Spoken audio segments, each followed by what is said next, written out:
가만히 있다가 실! 이불 토끼처럼 틱의 극단적인 형태. 근데 어떻게 하면 좋을까? 틱은 그리고 스트레스 받으면 심해져. 그러면은 점점 좋아진다. 시간 지나면 좋아지지. 근데 다만 사연이 하나 왔어. 구독자님이? 보내줬잖아. 봤지. 놀라는 척했어. 지금 현재 9살 여자 아이고 딸을 키우시고 계시고 6살 때부터 음성틱을 시작했었는데 인중 늘리기, 뭐 손가락 움직이기, 뭐 고개 젖히기, 뭐 이런. 보통 음성 틱이 있고 행동 틱, 모터 틱이 있어. 우리가 통상적으로 가만히 있는 상황에서 나도 모르게 소리를 이렇게 낸다거나 목을 이렇게 움직인다거나 찡긋찡긋 한다거나 코를 이렇게 실룩실룩 한다거나 이런 게 나도 모르게 튀어나올 때 이걸 틱이라 그러거든. 그리고 이 틱이 정말 심해진 케이스를 뚜렛 증후군이라고 얘기해. 혹시 성인인데도 불구하고 가만히 있다가 실! 이런 목소리도 막 내고 자기도 모르게. 근데 이거는 틱의 극단적인 형태. 틱이 되게 심해진 상태를 얘기하고, 어린아이에서 나타나는 틱은 대부분 성인이 되면 좋아져. 우리 뇌가 아직까지 조금 충분히 발달하지 못해서 충분히 안정되지 않아서 자기도 모르게 이제 운동 쪽 영역에서 이제 소리 내는 것도 운동이잖아. 거기서 약간 엇박이 나는 거야. 그래서 생긴다거나 자기도 모르게 찡그린다거나. 그러면 틱이라는 게 병이야? 지금은 병으로 보지. 병으로 보고 어쨌든 도파민과 관련된 약을 좀 사용해주면 좋아져. 그래서 지금 사연 주신 분도 따님이 아빌리파이라는, 정확하게 성분명은 아리피프라졸이라는 약이거든. 그 약을 지금은 가장 소아에서 많이 쓰지. 왜냐하면 부작용도 덜하고 졸리지도 않고 뭐 효과도 비교적 좋아서 그거를 보니까 아주 소량을 쓰셨더라고. 폭세틴? 폭세틴은 우울증 약이야. 옛날에 해피필이라고 불렀어. 물론 먹는다 그래가지고 행복해지진 않아. 근데 강박증 조절에 좀 사용을 하거든. 그 틱이 있는 경우에 가끔 이 틱 증상 때문에 신경을 너무 예민하게 곤두세워서 강박증이 같이 생기는 경우들이 있어. 그래서 아마 틱 조절 약이랑 강박증 약으로 아마 폭세틴이라는 약도 같이 사용하고 있는 것 같아. 폭세틴을 최저 용량, 아빌리파이를 1ml. 두 개 다 용량은 높지 않아. 아이들이 먹어도 크게 무리는 안 되는 정도의 용량. 근데 다만 사연에서 내가 좀 염려가 됐던 지점은 이거야. 틱을 완벽하게 없애기 위해서 약을 올린다는 거.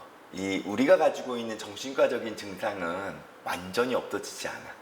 특히 강박이든 공황이든 이런 증상들은 약을 먹으면은 내가 일상생활에 지장이 없을 정도로 좋아지기는 해. 근데 그 증상이 100% 없어지는 건 아니야. 그 100% 없애려고 하면은 약 용량이 당연히 너무 높아지겠지. 그러면은 당연히 약의 부작용이 생겨. 어디까지나 소아틱은 성인이 되면 대부분 좋아지거든. 청소년기를 지나면서 대부분 좋아져. 근데 이제 이런 거지. 틱이 있다 그래가지고 다 치료를 해야 할까? 그렇게 가? 생각해봐봐. 만약에 내 자식이 틱이 있다고 쳐. 근데 틱이 있으면 다 치료를 해야 될까? 아니 근데 예를 들어서 막 사연자의 얘기처럼 인중을 막 늘리고 고개를 막 이렇게 하면 걱정이 될 수 있잖아요. 약간 틱도 증상의 정도가 심한 게 있고 좀 덜한 게 있겠지. 그러니까 예를 들어서 인중을 이렇게 올리는 것도 가끔 이렇게 한다 그러면은 사실 주변에 있는 사람들이 크게 신경 안 쓸 거 아니야. 그래서 틱은 뭐가 중요하냐 하면은 주변 사람들이 불편해하지 않고 주변에 있는 친구들이 놀리지 않으면 굳이 치료 안 해도 돼. 그래? 지금 무슨 얘기냐면은 어차피 시간이 지나가면은 대부분 좀 좋아져. 근데 이건 증상 개선제거든. 약을 먹는다 그래서 그 좋아지는 시점이 더 빨라지는 건 아니야. 근데 예를 들어서 애가 틱 증상이 좀 심해. 눈에 누가 보더라도 띄어. 자꾸 이렇게 까딱까딱 하는 게 횟수가 너무 잦아.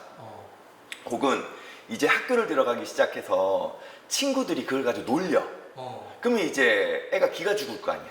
그치. 그러면 이제 약을 써주면은 증상이 좋아지니까 그 목적으로 사용을 하는 거야. 그래서 틱 증상이 조금 남아있다 하더라도 그 증상이 심하지 않고 얼핏 봤을 때 티가 안 나면 우리가 굳이 약을 안 올려도 돼. 그리고 솔직히 내가 우리 애가 틱이 있다고 쳐. 만약에 방학 때는 학교 안 가잖아. 만약에 학원도 안 간다 쳐. 그냥 집에만 있을 거야. 그렇다 그러면은 나만 신경 안 써주면 되잖아. 부모가 그렇게 신경 안 써주면 애가 굳이 기죽을 일도 없고. 그렇다고 하면 약을 안 써도 상관없는 거야. 그 부모 입장에서는 결국에는 이런 행동으로 인해서 사회생활이 어려울 수도 있고 아니면 이런 것들이 점점 더 커가면서 심해질까 봐. 심해지면 어떡하지? 그치. 그런 걱정이신 거잖아. 틱은 그리고 스트레스 받으면 심해져. 긴장하면 아이가? 심해져. 아, 그래서 오히려 부모님이 틱을 가지고 아이한테 자꾸 지적을 하고 스트레스를 주잖아? 그러면 틱 심해져. 그래서 틱이 있을 때 부모님이 그래도 좀 취하셨으면 하는 바람은 아이가 가지고 있는 틱 증상에 대해서 크게 신경 안 써주시는 게 중요해. 애가 거기에 대해서 스트레스 안 받게. 그러면은 점점 좋아진다? 시간 지나면 좋아지지. 근데 다만 학교에 가서 놀림거리가 될 것 같을 정도로 심하다면 그 정도를 조절하기 위해서 약을 쓰는 건 괜찮은 거야. 그리고 아까 전에 틱 조절을 위해서는 도파민 약을 사용한다 그랬잖아. 도파민 약의 용량이 높아지면 또 운동 부작용이 있어. 대표적인 게 우리가 레빗 신드롬이라 그래서 입을 토끼처럼 이렇게 움직이는 거야. 근데 이게 얼핏 보면 또 틱이랑 비슷해 보이기도 해.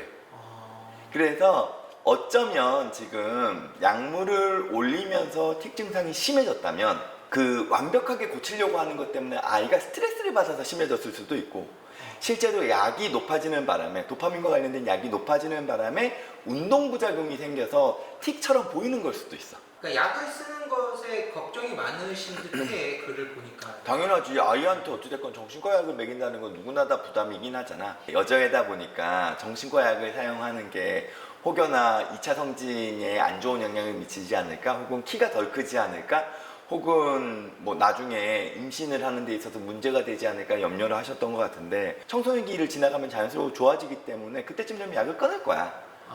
그러니까 이제 영향이 없고, 또 하나는 어린 시기에 지금 먹고 있는 이제 프로작이라는 폭세틴이지, 그거랑 아빌리파이가 성장에 부작용이 있느냐 하면 그렇진 않아. 꽤 오래된 약이기 때문에 충분한 데이터는 쌓여 있거든. 그래서 아이들이 먹어도 성장에는 지장이 없는 게 입증돼 있는 약이어서 그건 걱정 안 하셔도 될 것 같아. 오. 심플하지? 너무 심플한데? 의사 같지 않냐 오늘은 나? 오늘 굉장히 의사 같아. 평소엔 아니었다는 얘긴데? 그렇게 좋아해. 너의 의사다운 모습이 나오면은 약간 너한테 반할 것 같아. 아유, 어. 보시는 분들도 반해야 돼. 그러니까. 아니 그러면은 나도 이제 부모다 보니까 그런 틱 증상들을 보인다 그러면 엄청 걱정할 것 같거든. 그런 자녀들을 있을 때 어떻게 하면 좋을까? 무시. 응? 무시하는 그냥 거야. 무시? 신경 안 쓰는 거야. 그걸 가지고 애한테 자꾸 지적을 하면서 스트레스를 주는 게 오히려 틱 증상을 악화시켜. 근데 그게 무시가 되나? 부모 입장에서 아이를 어른의 시각에서 너무 완벽하게 키우려고 하는 건 아이한테 오히려 안 좋아. 어떻게 완벽한 아이가 있겠어. 아이들이라면 철도 없어야 되고 좀 실수도 할 수 있고 때에 따라서는 부모 말도 안 들을 수 있고 좀 잔소리해야 될 상황들이 생길 수도 있겠지. 근데 그거를 너무 타이트하게 쪼개 되면은 강박 같은 게 생기는 거야. 오히려 강박은 불안이거든. 그러니까 나 이거 이런 거 하면 안 돼. 나 이런 거 하면 엄마 아빠한테 혼나. 엄마 아빠한테 지적받을 거야. 나 이거 완벽하게 해야 돼. 나 이런 거 있으면 안 돼. 이렇게 되면 아이 입장에서는 항상 불안을 안고 사는 거잖아. 강박을 좋게 하려고 그러면은 그러려니야. 그 마인드가 생기면 강박은 좋아져. 그럼 부모 입장에서도 아이를 바라보면서 약간 그러려니 하고 생각해 주면은 아이도 그거를 보면서 배우게 되거든. 그러면 엄마 아빠도 괜찮다고 했으니까 나도 괜찮아가 되는 거야. 부모님이 멘탈이 강해야 돼? 그치? 나는 우리 부모님들이 아이들에 대해 가지고 너무 완벽주의를 자꾸 가지려고 하는 건 난 염려돼. 난 그래가지고 우리 딸 앞에서 항상 좀 해픈 모습을 보여주잖아. 우리 딸이 완벽주의가 되지 않도록 하기 위해서. 이게 의도된 해품이다. 의도 아주 교육적인 차원의 해품? 약간 의도된 모자람이다. 약간의 백치미를 내가 가지려고 그래. 약간의 그 허술함을 인생 살아가면서 좀 가져도 된다는 걸 알려주고 싶어서. 네, 잘 들었습니다.